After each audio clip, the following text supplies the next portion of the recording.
जम्मू, कश्मीर, लद्दाख और हिमाचल में न्यूज 18 का बजा डंका। प्रदेश की जनता ने दिखाया न्यूज 18 जम्मू, कश्मीर, लद्दाख, हिमाचल पर भरोसा। न्यूज 18 जम्मू, कश्मीर, लद्दाख, हिमाचल बना प्रदेश का नंबर 1 चैनल। आपके प्यार और भरोसे के लिए शुक्रिया। प्रदेश का नंबर 1 न्यूज चैनल।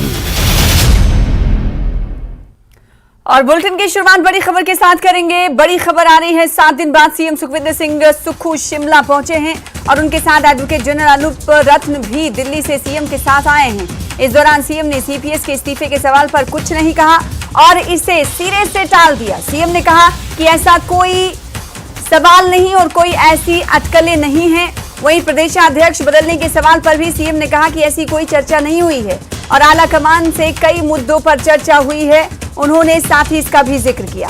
साथ ही चुनावी वादों को पूरा करने और विकास कार्यों को प्रगति देने पर उन्होंने कहा कि चर्चा हुई है दिल्ली दौरे के दौरान। इसके अलावा सीएम ने कहा कि कभी भी मंत्रिमंडल का विस्तार किया जा सकता है। आपको बता दें कि मंत्रिमंडल के विस्तार को लेकर चर्चाएं चल रही हैं।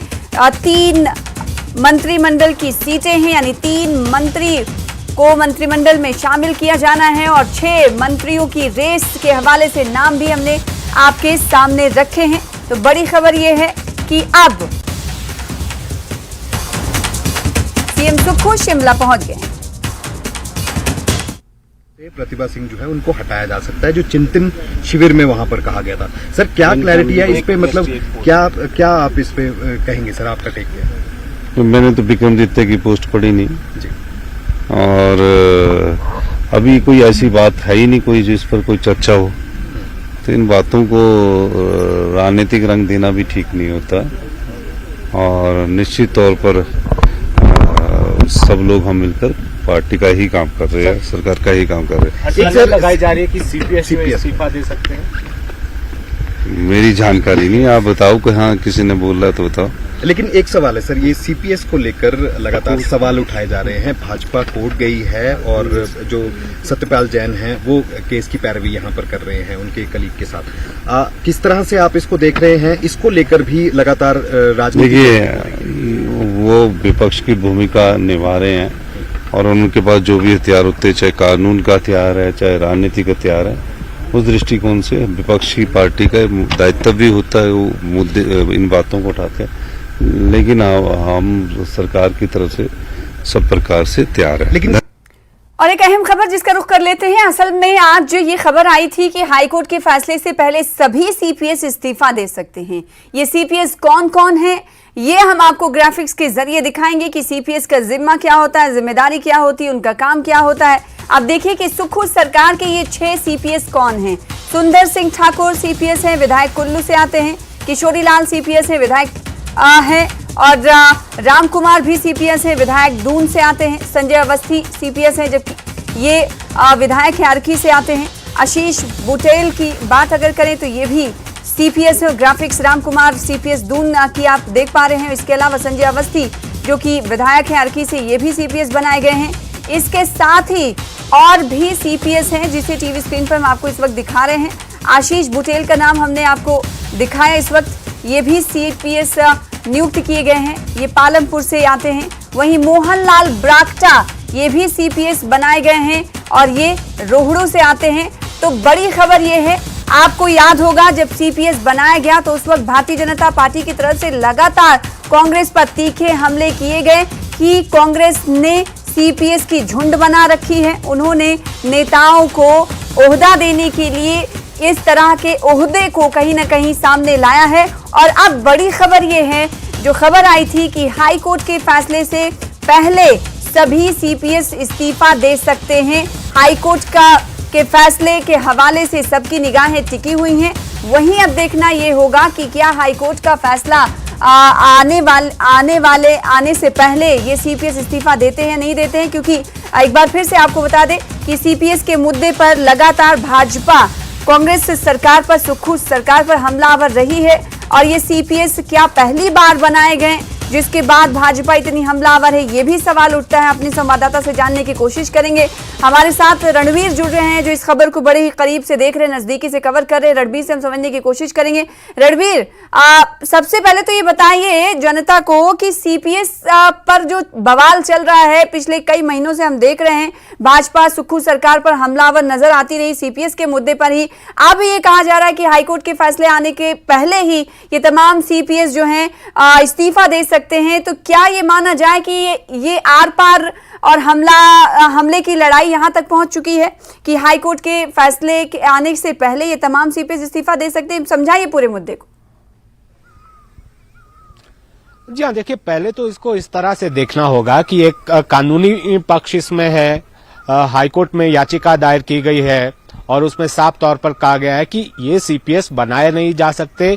ये जो है संविधान में के तहत इनकी जो है नियुक्ति वो नहीं हुई है और ऑफिस ऑफ प्रॉफिट के दायरे में ये आते हैं। और दूसरा, इसको इस तरह से देखना होगा, इसमें पूर्व में भी जो अन्य राज्यों में जो फैसले आए हैं, सुप्रीम कोर्ट का फैसला आया है, और इसको देखते हुए जो कानूनी विशेषज्ञ है वो भी ये कहते हैं कि ये जो याचिका है, इस पर जो सुक्खू सरकार ने जो जवाब दिया है, 19 मई को इसकी सुनवाई होनी है। इसीलिए ये अटकलें लगाई जा रही है कि शायद कहीं ना कहीं ये जो सीपीएस बनाने का जो फैसला है वो उल्टा पड़ सकता है कि उस वक्त भी बवाल हुआ था जब यहाँ पर सीपीएस बनाए जा रहे थे और इसमें बड़ी बड़ी बातें यहाँ से ये कही जा रही थी, ना केवल भाजपा की तरफ से भी, कांग्रेस की तरफ से। कांग्रेस ने भी ये कहा था कि ये राज्य सरकार का काम है किसे क्या बनाना है, लेकिन भाजपा ये दलील दे रही है कि संविधान से हटकर आप काम नहीं कर सकते, कानून के दायरे में रहकर ही आपको जो है ये नियुक्तियां करनी होगी। ये जो सीपीएस है ये ऑफिस ऑफ प्रॉफिट के दायरे में आते हैं और सुप्रीम कोर्ट का भी इसको लेकर फैसला है और अलग अलग राज्यों में भी इस तरह के फैसले आए हैं कि सीपीएस की नियुक्ति नहीं हो सकती। और दूसरा, जो सैलरी वो ले रहे हैं 2,20,000 जो प्रति माह उनको सैलरी मिलती है और वेतन भत्ते और सुविधाएं जो मिलती हैं, घर मिलता है, वो पूरा कैबिनेट रैंक के बराबर होता है। और जो जितना विधानसभा का आकार होता है, छोटे राज्यों की बात कर लें चाहे बड़े राज्यों की बात करें, उसका जो है कुल 15% तक ही मंत्रिमंडल हो सकता है, लेकिन यहाँ पर संख्या ज्यादा हो गई है। खैर, ये तो रही ये बात कि सीपीएस किस तरह से नियुक्त किए गए, इस पर किस तरह से अलग अलग राज्यों में आदेश आए हैं। इससे पहले भी हिमाचल में पूर्व में सीपीएस हटाए गए हैं वीरभद्र की सरकार के समय में, और सुप्रीम कोर्ट का भी एक वर्डिक्ट इसको लेकर है। तो यहाँ पर यह देखा जा रहा है, जो कानूनी विशेषज्ञ ये कह रहे हैं कि यहाँ पर राज्य सरकार के खिलाफ यह फैसला जा सकता है। हालांकि ये तो देखना होगा कि कोर्ट क्या कुछ फैसला इसमें लेता है। निर्भर करता है, 19 तारीख को सुनवाई होगी। जैसा कि आपने कहा, सवाल ये उठता है कि याचिका किसकी तरफ से दायर की गई। जब हम बात कर रहे हैं सीपीएस पर होने वाली सुनवाई की, तो ये भी बता दीजिएगा रणबीर की याचिका क्या जयराम ठाकुर या भारतीय जनता पार्टी की तरफ से याचिका दायर की गई, या फिर इससे पहले भी सुनवाई हुई, या पहली मर्तबा 19 तारीख को मुकर्रर किया गया है? इस पर ज्यादा अपडेट चाहेंगे। इसके अलावा हम ये जानते हैं कि कई दिनों के बाद अब सीएम सुक्खू शिमला वापस लौटे हैं दिल्ली से, कर्नाटक भी गए, वहां पर प्रचार प्रसार किया और मंत्रिमंडल के विस्तार पर सबकी निगाहें टिकी हुई हैं।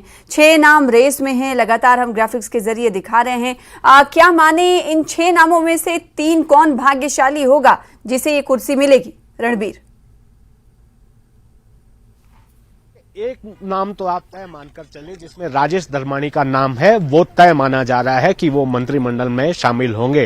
और दूसरा नाम, जिस सीपीएस की हम बात कर रहे हैं कि उनका इस्तीफा हो सकता है, इसको सभी कानूनी पहलुओं पर जो है विचार किया गया है। कांग्रेस आला कमान में भी काफी मंथन इसमें हुआ है।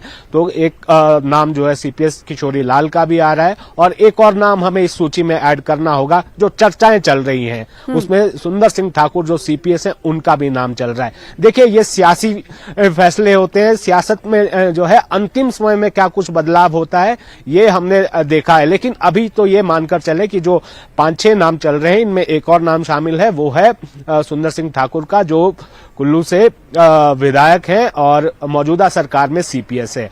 और जो सीपीएस को लेकर जो लगातार जो बातें चल रही हैं कि राज्य सरकार की किरकिरी ना हो, मध्य मार्ग ये कहता है कि अगर इससे पहले की अदालत की तरफ से कोई फैसला आए तो अगर आपको जो है लाज बचानी है तो सीधा मध्य मार्ग यही है कि इस्तीफा ही एक मध्य मार्ग है। अल्टीमेटली अगर कोर्ट की तरफ से कुछ ऐसा फैसला आया जिससे जो सदस्यता पर बन सकती है या कोई और जो है बड़ी मुसीबत राज्य सरकार पर खड़ी होती है या कोई सवाल उठते हैं तो इसकी तैयारी को देखकर जो है यहाँ पर एक ही मार्ग बचता है, वो इस्तीफे का। देखना होगा कि इस्तीफा होता है या नहीं, या फिर कुछ और समय जो है अगली सुनवाई में राज्य सरकार लेगी। लेकिन जो हमारे सूत्र हैं वो तो यही बता रहे कि 15 या 16 मई का एक जो है टेंटेटिव टाइम दिया गया है कि इन 2 दिनों में इस्तीफों की संभावना है, होते हैं या नहीं ये देखना होगा। हाँ, मंत्रिमंडल विस्तार को लेकर देखिए मुख्यमंत्री ने खुद कहा कि इस पर जो है खुलकर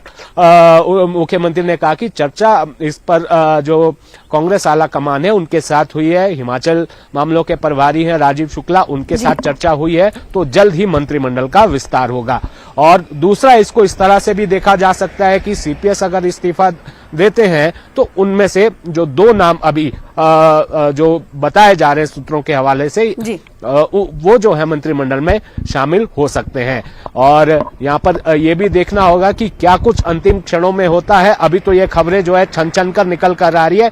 मुख्यमंत्री जो सीधे तौर पर मुख्यमंत्री इनकार नहीं कर रहे हैं कि इस्तीफा हो रहा है या नहीं, उन्होंने सीधा सा जवाब दिया है कि इस तरह की कोई चर्चा नहीं है। लेकिन हाँ, मंत्रिमंडल विस्तार के लिए उन्होंने कहा जो नाम चल रहे हैं उसमें देखिए अब किसे जगह मिलेगी। जो 2-3 नाम का हमने जिक्र किया उसमें एक और नाम कांगड़ा की बात अगर हम करें, यादवेंद्र गोमा का नाम है, सुधीर शर्मा का नाम उसमें है। चर्चा जो है सुजानपुर से विधायक है राजेंद्र राणा, उनका भी नाम है। किसे जगह मिलेगी ये तो आने वाला वक्त बताएगा। लेकिन यहाँ पर अभी जिस तरह से मुख्यमंत्री दिल्ली से वापस लौटे हैं तो यहाँ पर देखना होगा कि एक सवाल और क्योंकि भाजपा ने लगातार आरोप लगाया कि अगर जिन्हें पद नहीं दे पा रही उन्हें मनाने के लिए या फिर ऑफिस ऑफ प्रॉफिट का जिक्र जैसा कि आप कह रहे हैं, ये भी कहीं ना कहीं मुद्दा खूब गूंजा था। ऐसे में जो 6 सीपीएस हैं, अगर इन मान लिया जाए अगर 3 को इसमें से कुर्सी मिल सकती है या फिर 2 नाम जो आप संभावित जिस पर हम चर्चा कर रहे हैं जो सामने आ रहे हैं सूत्रों के मुताबिक, इसके अलावा बाकी अगर जो इसमें सीपीएस बनाए गए लोग हैं उन्हें कहीं एडजस्ट करने की कोशिश क्या सरकार आने वाले दिनों में करेगी? अगर नहीं करेगी तो जैसा कि डर सरकार को पहले था कि नाराज ना हो जाए नेता, ये हमारे खास नेता हैं, तो ये क्या बर्डन सरकार पर रहने वाला होगा आने वाले दिनों में?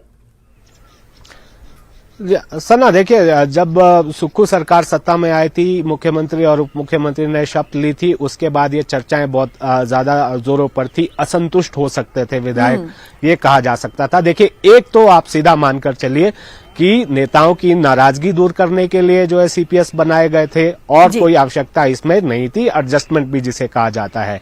हाँ, अभी अगर हम निगम बोर्डों की बात करें या अन्य स्थानों पर जगहों की बात करें तो इन विधायकोों के लिए जगह अभी बनती है, तो ये हो सकता है कि उन्हें एडजस्ट किया जा सकता है। और तो अगर इसमें मुख्यमंत्री इस चीज को देखते हुए फैसला लिया गया था कि जो असंतोष नाराज ना हो जाए लीडर नेता, तो उन्हें कहीं ना कहीं एडजस्ट किया जाना है। और अब जबकि खबर आ रही है कि हाई कोर्ट में ये मामला विचाराधीन है, अगर ये उससे पहले इस्तीफा दे देते हैं तो फिर इन्हें एडजस्ट करने की जिम्मेदारी या फिर उनका भार सरकार पर जरूर पड़ेगा। तब देखना ये होगा कि ये जो तमाम अगर नाराज होते हैं लीडर तो इन्हें कैसे मनाती है सरकार। बहुत शुक्रिया रणबीर हमारे साथ जुड़ने के लिए, इस खबर पर तफसील से बातचीत करने के लिए। फिलहाल इसी के साथ रुकेंगे छोटे से ब्रेक के लिए, अपना हिमाचल में रुकेंगे कुछ और खबरों के साथ, चल लौटेंगे। ब्रेक के बाद एक बार फिर से आपका स्वागत करते हैं। शिमला से इस वक्त की बड़ी खबर आ रही है जिसका रुख कर लेते हैं। प्रियंका गांधी शिमला पहुंची, दोपहर बाद प्रियंका गांधी वाड्रा शिमला पहुंची हैं। आपको बता दें कि कुछ दिन शिमला में अपने निजी आवास में प्रियंका गांधी गुजारेंगी। इस वक्त की बड़ी खबर आपको बता दें कि शिमला से आ रही है। प्रियंका गांधी वाड्रा शिमला पहुंची हैं, कुछ दिन शिमला में अपने निजी आवास में रुकेंगी। और इस दौरे को लेकर क्या राजनीतिक पहलू है इस पर अभी कुछ कहा नहीं जा सकता क्योंकि निजी दौरा उनका बताया जा रहा है। दोपहर बाद शिमला आज पहुंची हैं प्रियंका गांधी। उधर दूसरी तरफ हम ये जानते हैं कि सुखविंदर सिंह सुक्खू जो कि कई दिनों के बाद दिल्ली से शिमला वापस पहुंचे, उन्होंने कई मुद्दे पर बयान दिया, साथ ही साथ सीपीएस के हवाले से उन्होंने बात कही और इसके अलावा सुखविंदर सिंह सुक्खू सीएम की तरफ से कहा गया कि मंत्रिमंडल का विस्तार जल्द होगा, जिसकी चहमगोइयां इस वक्त चल रही हैं। और दूसरी बड़ी खबर यह है कि प्रियंका गांधी भी शिमला पहुंची हैं। दोपहर बाद प्रियंका गांधी शिमला पहुंची, कुछ दिन शिमला में अपने निजी आवास में गुजारेंगे। शिमला में सीपीएस की नियुक्ति पर पूर्व मंत्री बिक्रम सिंह ने कहा कि जिन प्रदेशों में सीपीएस बनाए गए हैं उनको हटाना पड़ा है। अगर हाई कोर्ट से फैसला पक्ष में नहीं आया तो सुप्रीम कोर्ट जाएंगे। साथ ही उन्होंने कहा कि मंत्रिमंडल का विस्तार केवल अटकलें हैं। सुक्खू सरकार ने पहले भी बड़ा अनबैलेंस्ड मंत्रिमंडल बनाया है। जिला कांगड़ा जो सबसे बड़ा जिला हिमाचल प्रदेश का है, वहां से केवल एक मंत्री बनाया गया है। वो कांगड़ा जिला के प्रति इनकी किस प्रकार की मानसिकता है उसको दर्शाता है। और आज कांगड़ा के अंदर इतना बड़ा मैंडेट कांग्रेस को मिला है, उसके बावजूद वहां मंत्री नहीं है। लोगों में रोष है और लोग आने वाले समय में जब 2024 में इसका चुनाव होगा तो इसका बदला लेंगे। और जहां तक मंत्रिमंडल विस्तार की बात है, मुझे लगता है ये केवल और केवल अटकलें हैं, इसमें से कुछ भी निकलने वाला नहीं है। लेकिन जिस प्रकार से हम इनकी पूरी की पूरी संख्या देखते हैं मंत्रियों की और सीपीएस की, तो वो कहीं आगे बढ़ जाती है। इसलिए वो चैलेंज किया गया है। और जिन जिन प्रदेशों में आज तक चैलेंज हुआ है वहां पर जो सीपीएस के अगेंस्ट चीजें जो है वो अपील जो है वो गया है, न्याय जो है वो इनको जहां पर भी इनके अगेंस्ट अपील की गई है वहां पर जो रिजल्ट आया है वो सीपीएस के अगेंस्ट आया है। इसलिए मुझे ऐसा लगता है हिमाचल प्रदेश में भी यही होगा और यहां से सीपीएस हटेंगे। देश में सीपीएस का मुद्दा गर्माता जा रहा है और भाजपा सीपीएस मामले को लेकर हाई कोर्ट पहुंच गई है, जिसको लेकर शिक्षा मंत्री रोहित ठाकुर ने भाजपा पर निशाना साधा है और कहा है कि भाजपा उपचुनाव, विधानसभा चुनाव और अब नगर निगम चुनाव हारी है और इस हार को पचा नहीं पा रही है। साथ ही उन्होंने कहा कि कांग्रेस ने नियमों के तहत सीपीएस की नियुक्ति की है। विचाराधीन है तो मैं समझता हूं उसमें टिप्पणी करना गलत होगा और जो हमने नियुक्तियां की हैं वो नियमों के अनुसार की है। बाकी it's too early to comment, अभी कोर्ट में सारा मामला चला है। बाकी तो बीजेपी गवर्नमेंट के टाइम भी chief whip, deputy chief whip रखे हैं, सीपीएस रखे इन्होंने। ये तो चलो आज वो पक्ष में मामलों को उठा रहे हैं, लेकिन जो नियुक्तियां हुई हमने नियमों के अनुसार की है। बाकी मामला कोर्ट की विचाराधीन है। Let's wait for the final outcome. मेरा तो ये मानना है कि अपनी चुनावी हार के बाद, चाहे 2022 की थी चाहे नगर निगम की थी, उसको बचा नहीं रहे हैं। अब डिप्टी सीएम इनकी अपनी सरकारों में भारतीय जनता पार्टी के स्टेटों में है, 5 स्टेटों में इनके अपने डिप्टी सीएम है।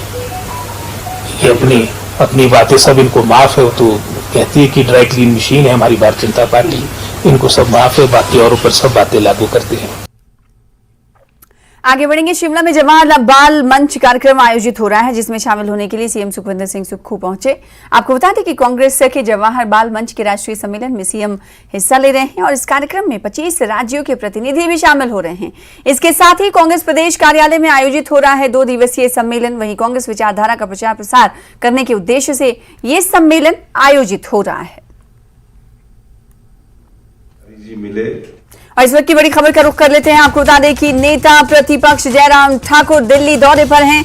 दिल्ली दौरे पर नेता प्रतिपक्ष जयराम ठाकुर पहुंचे हैं। भाजपा के शीर्ष नेताओं से मुलाकात कर सकते हैं। जहां एक तरफ दिल्ली से वापस लौटे हैं सीएम सुखविंदर सिंह सुक्खू, तो इस वक्त की बड़ी खबर यह है कि नेता प्रतिपक्ष भाजपा लीडर जयराम ठाकुर दिल्ली पहुंचे हैं। दिल्ली दौरे के दौरान वो भाजपा के टॉप लीडरशिप से मुलाकात कर सकते हैं और जब मुलाकात करेंगे तो जाहिर सी बात है प्रदेश के हालात को लेकर चर्चा होगी, राजनीतिक हाल भी पूछे जाएंगे। तो बड़ी खबर इस वक्त की हम आपको दे रहे हैं नेता प्रतिपक्ष जयराम ठाकुर के हवाले से, जिनका दिल्ली दौरा शुरू हो चुका है। दिल्ली दौरे पर नेता प्रतिपक्ष हैं और इस दौरे के दौरान भाजपा के शीर्ष नेताओं के साथ बैठक करेंगे, मुलाकात करेंगे।